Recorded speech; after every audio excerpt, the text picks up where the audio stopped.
नमस्कार, आप देख रहे हैं जेके 24/7 न्यूज। मैं हूं आपके साथ राजेश कुमार।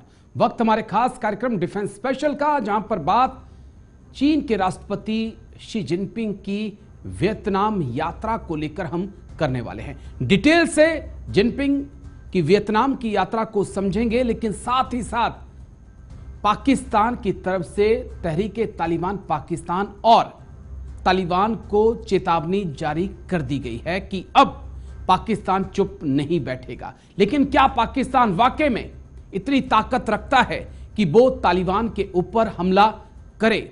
इसको भी आगे समझने की कोशिश होगी। फिलहाल शुरुआत बड़ी खबर के साथ।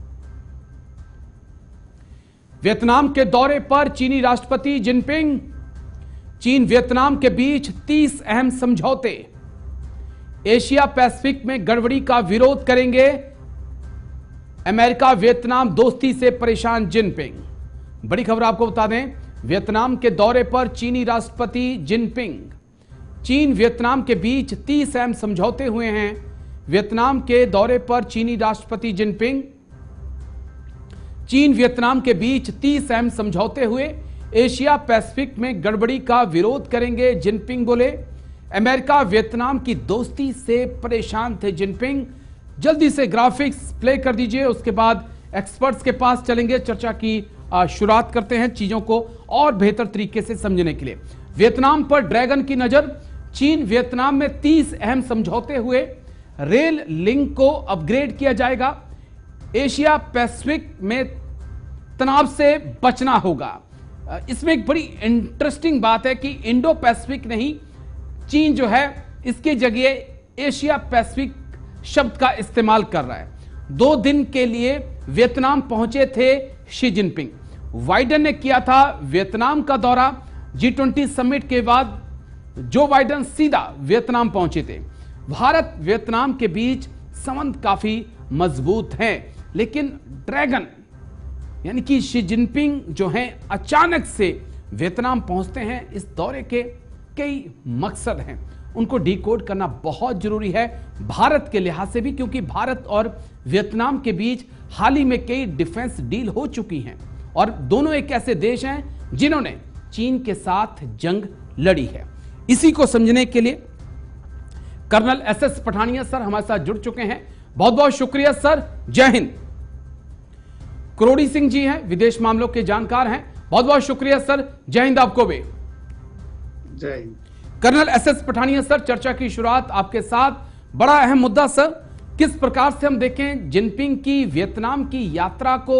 2 दिन की यात्रा, 30 समझौते और उसमें एक शब्द इंडो पैसिफिक की जगह एशिया पैसिफिक का इस्तेमाल थोड़ा कई सवाल खड़े करता है सर।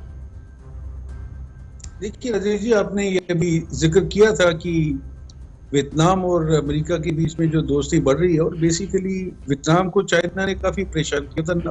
वियतनाम में जो भी छोटी कंट्रीज आती हैं और उनके अंदर वो अपने जो बड़े शिप के साथ उनकी वो डिस्ट्रॉय करता था। उनकी जो छोटी छोटी नौकाएं होती थी, उनको अपना जो दमन की नीति है अपनी, जो साउथ चाइना सी के अंदर भी आपने देखा होगा, वो पूरे का पूरा क्लेम करता है। तो ये कहीं ना कहीं उसको लग रहा था कि क्वाड के बाद, जो कि एक बड़ा ऑर्गेनाइजेशन है जो चाइना के खिलाफ है, तो ये छोटी कंट्री भी जब क्वाड के साथ बन जाती है और उसका विस्तार हो जाता है, तो चाइना को लेने के देने पड़ जाएंगे। और इसकी वल्नरेबिलिटी तो आपको पता है कि चाइना का 80% जो ट्रेड है वो मलाइका स्टेट के अंदर ब्लॉक किया जा सकता है।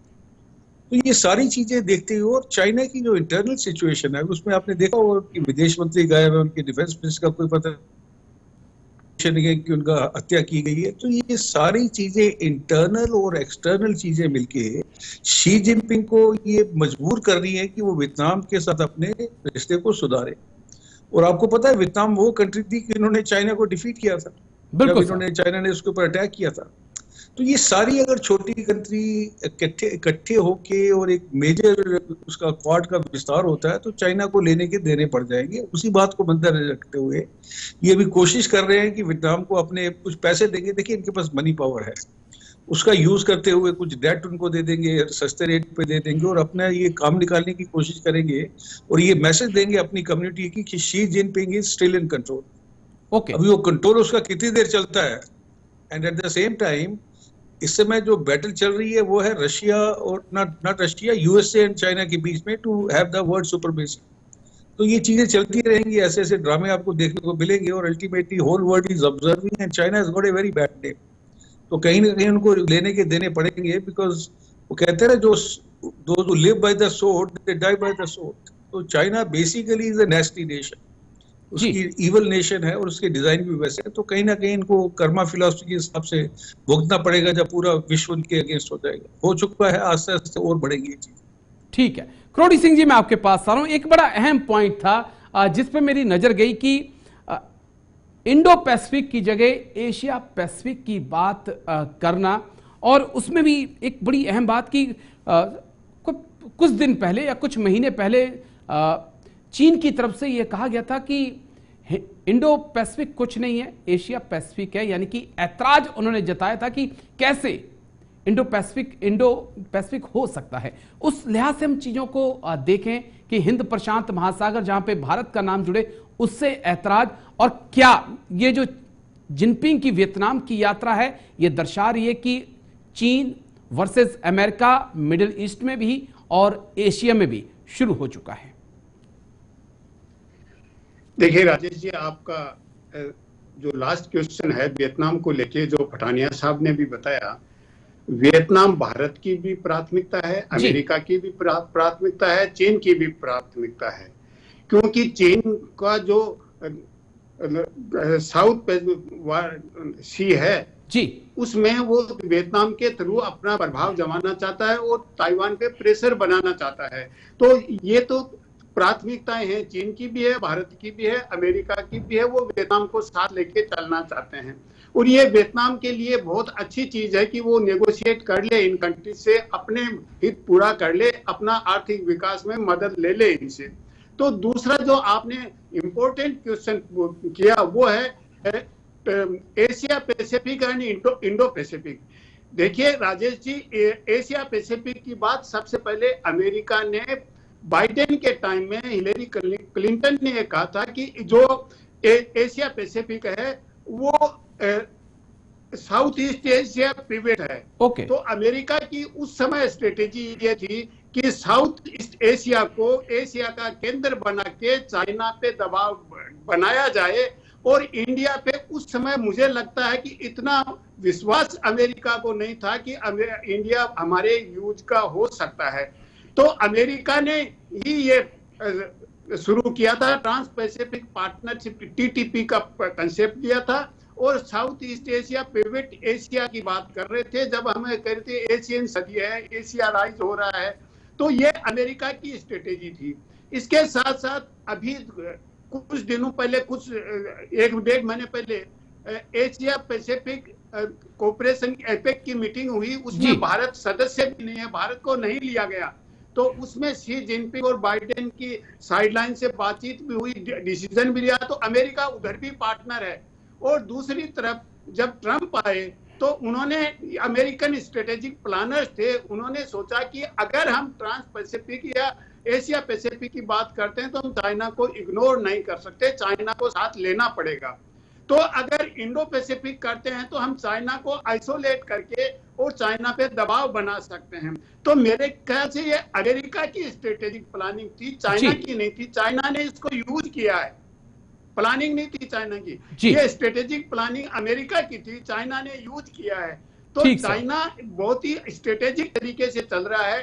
चाइना अपनी जो स्ट्रेटेजिक इंटरेस्ट है या जो मिलिट्री के एक्सपेंशन करना चाहता है, वो कॉमर्शियल और इकोनॉमिक इंटरेस्ट है, उसको सर्व करने के लिए, उसको कवर देने के लिए कर रहा है।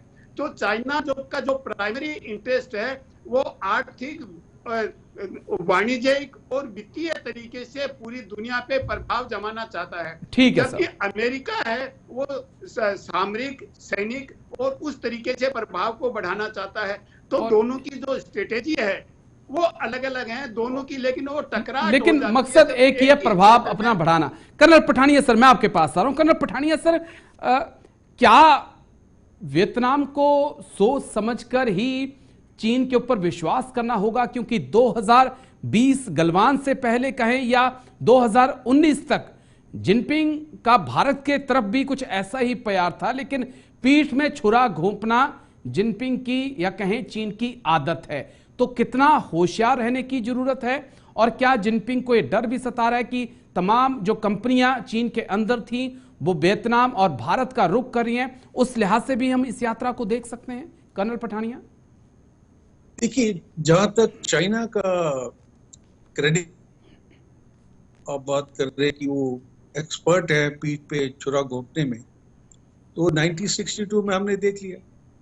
उसके बाद चाइना की जो साउथ चाइना सी में पॉलिसी है, उसको बहुत से देश जो नेबरिंग कंट्रीज है जिनको सताया जा रहा है वो देख रहे हैं। उसके बाद आप इनकी जो डेट स्ट्रेटेजी है कि लोगों को डेट दीजिए और उसके बदले में रिलैक्सेशन देके अपनी मिलिट्री बेसिस बनाइए, अपना प्रभुत्व बढ़ाइए, ये पुरानी पॉलिसी।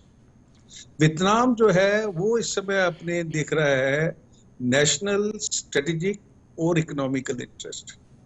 देखिए, जब आपकी मार्केट वैल्यू बढ़ जाती है तो any country they will see कि भाई इसमें हमारा कितना फायदा हो रहा है। अगर बायर ज्यादा है तो रेट आपका बढ़ेगा। तो उसी हिसाब से डिमांड एंड सप्लाई की बात है। तो Vietnam is not the fool country कि वो इनके ऊपर अंधाधुंध विश्वास कर लेंगे। वो अपने तरीके से चलेंगे और उनको लगता है कि अगर हमारे नेशनल, स्ट्रेटेजिक और इकोनॉमिकल इंटरेस्ट तीनों जो हैं चाइना के साथ किसी समझौता करने से बढ़ते हैं तो वो करेंगे। और जहां तक चाइना का सवाल है, वो उतना वो शक्तिशाली अभी हो नहीं रहा है जितना वो प्रोजेक्ट करते हैं, बिकॉज इनकी सामरिक शक्ति जो है नंबर में भी मोर, बट इनके जो अगर आप इनके देखें, इनके आर्मामेंट्स देखें, इनके एयरक्राफ्ट देखें, इनके नेवल एयरक्राफ्ट देखें, तो उनके अंदर they are not been tested. It's just a show off की, लेकिन उनकी जो बैटल वर्दीनेस है वो अभी कहीं टेस्ट नहीं हुई है। ठीक सर। और नंबर गेम में ठीक है, और उसके बाद क्वांटिटी है लेकिन क्वालिटी का अभाव है, संख्या है लेकिन फायर पावर नहीं है। चलिए, एक बड़ी खबर के बाद मैं लौट के आता हूं सर। तालिबान सरकार पर भड़की पाकिस्तान की आर्मी, 24 जवानों की मौत का बदला लेंगे हम, पाक आर्मी बोली। तालिबान नहीं तो हम करेंगे आतंकियों पर एक्शन। तहरीके जिहाद के हमले में मारे गए थे 24 सैनिक। बड़ी खबर आपको बता दें, तालिबान सरकार पर भड़की पाकिस्तान की आर्मी, 24 जवानों की मौत का बदला लेंगे हम, पाक आर्मी बोली। तालिबान नहीं तो हम करेंगे आतंकियों पर एक्शन। तहरीके जिहाद के हमले में मारे गए थे 24 सैनिक पाकिस्तान के। जल्दी से ग्राफिक्स प्ले कर दीजिए, उसके बाद सीधा करोड़ी सिंह जी के पास चलेंगे कि क्या वाकई में जनरल मुनीर की फौज में इतना दम है। तालिबान को पाक की चेतावनी, आतंकियों पर एक्शन ले तालिबान, नहीं तो हम लेंगे आतंकियों पर एक्शन। तालिबान के अंतरिम प्रभारी को तलब किया गया, टीटीपी के लीडर को हमें सौंपे तालिबान। अफगान धरती से फैल रहा आतंक, यह पाकिस्तान बोल रहा है और यह थोड़ा बड़ा हैरानी भरा है। अफगानिस्तान पर हमला करेगा पाक, कि बड़ा सवाल इस बात को लेकर भी बना हुआ है। नेक्स्ट ग्राफिक्स भी प्ले कर दीजिए। कौन है तहरीके जिहाद, समझ लीजिए।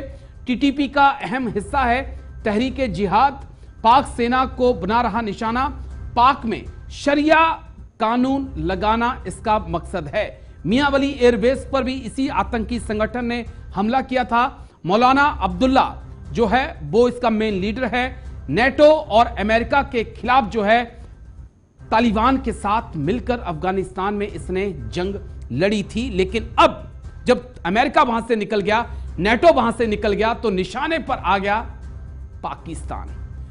करोड़ी सिंह जी, कई हमले पिछले एक साल के दौरान पाक सेना पर हो चुके हैं। जनरल मुनीर का एक ही राग होता है, रुक जाओ नहीं तो हम हमला कर देंगे। किस प्रकार से देखते हैं आप मौजूदा हालात को, जो इस वक्त राजनीतिक आर्थिक हालात पाकिस्तान के हैं?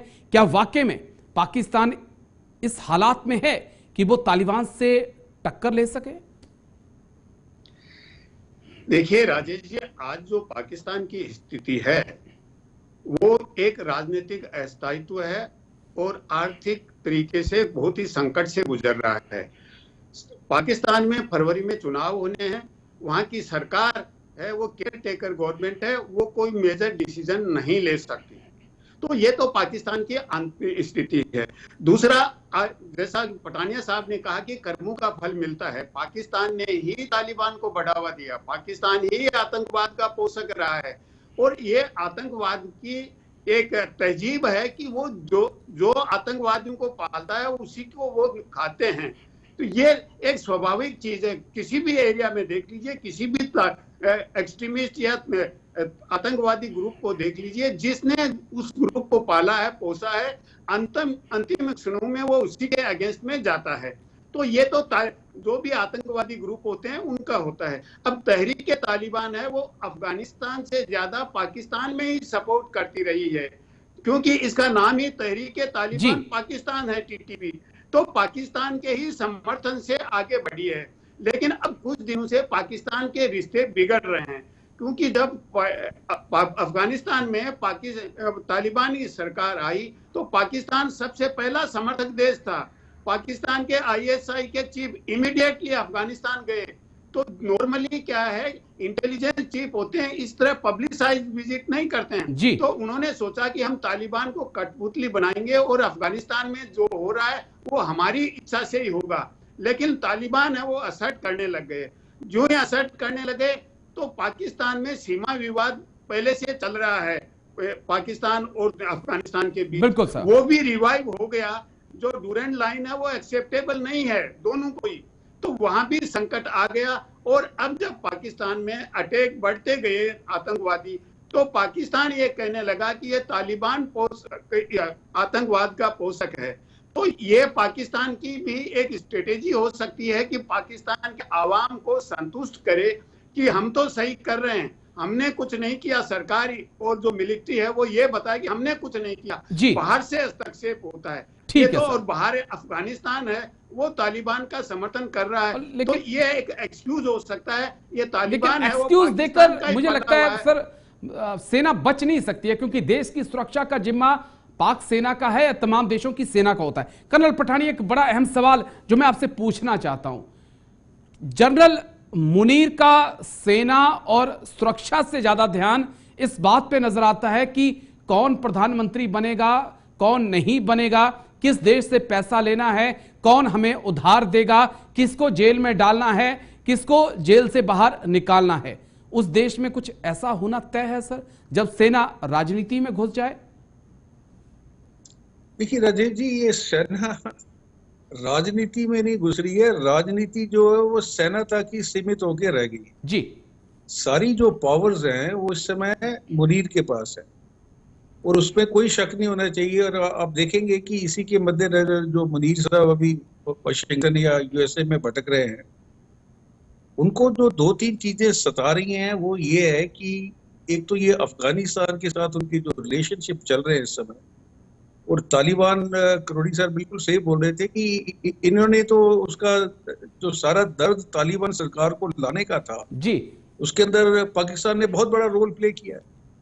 अभी वही जो है तहरीके तालिबान पाकिस्तान के साथ मिलके या जिहादी तालिबान, जो भी आप बोल लीजिए, इनकी हालत बहुत खराब होती जा रही है। और दूसरा देखिए, ये कहाँ पे लड़ेंगे? आपने बात की थी, क्या ये इस पोजीशन में है पाकिस्तान की अफगानिस्तान के ऊपर अटैक कर सके? बिल्कुल नहीं है।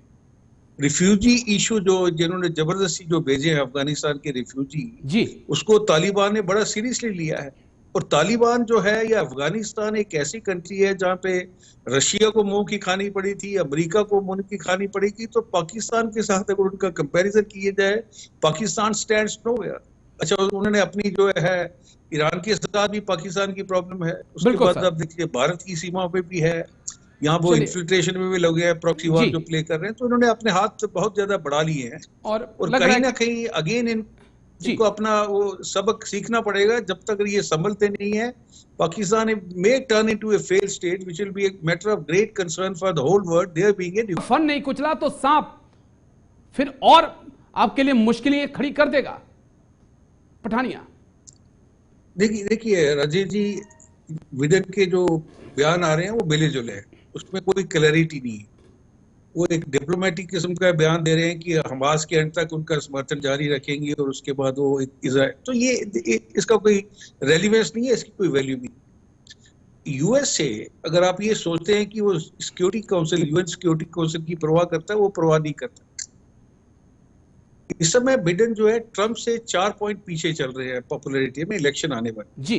तो उन्होंने एक स्टैंड लिया था कि हम इजराइल को सपोर्ट करेंगे, तो बीच में ये छोटे मोटे स्टेटमेंट देते रहेंगे, कुछ लोग खुश हो जाएंगे, कुछ चलते रहेंगे। लेकिन जहां तक मेरी सोच है इजराइल पीछे मुड़ के अभी नहीं देखेगा। जब तक वो पूरे हमास को खत्म नहीं कर लेंगे और गाजा स्ट्रिप को अपने कंट्रोल में नहीं कर लेंगे, तब तक वो वहां से नहीं हटेंगे। दुनिया चलाती है, चलाती रहे। देखिए, एक स्ट्रॉन्ग नेशन की ये एक स्ट्रेटेजी होती है ना, वो ये नहीं सोच के चलते कि कोई क्या करेगा, कैसे बयान देंगे। They are not bothered. बिल्कुल, उन्हें उनके सर्वाइवल के लिए, उनके एग्जिस्टेंस के लिए the Hamas has to go. Collateral damage हो रहा है, humanity suffering, let it be, so be it. Because इनका जो अटैक हुआ था जिसमें 1400 इनोसेंट लोग मारे गए थे, उसको हम साइड ट्रैक नहीं कर सकते। इजराइल भूल नहीं सकता। मुझे लगता है कि दुनिया को भी नहीं भूलना चाहिए जो कुछ हमास ने किया है। बहुत बहुत शुक्रिया आपका कर्नल एसएस पठानिया, बहुत बहुत शुक्रिया क्रोड़ी सिंह जी मेरे साथ खास चर्चा में जुड़ने के लिए। यूएन में जिस वक्त ये प्रस्ताव लाया जा रहा था कि सीज फायर हो, उसी वक्त यूएन के अंदर इजराइल के जो राजदूत हैं उन्होंने कहा कि सीज फायर अगर आप चाहते हैं तो यहां सिनवार का उन्होंने नंबर दिखाया और फोटो दिखाया, कहा इनसे आप संपर्क कर लीजिए, क्योंकि अगर ये सरेंडर कर दें तो सीज फायर हो सकता है। वक्त छोटे से ब्रेक का, जल्द हाजिर।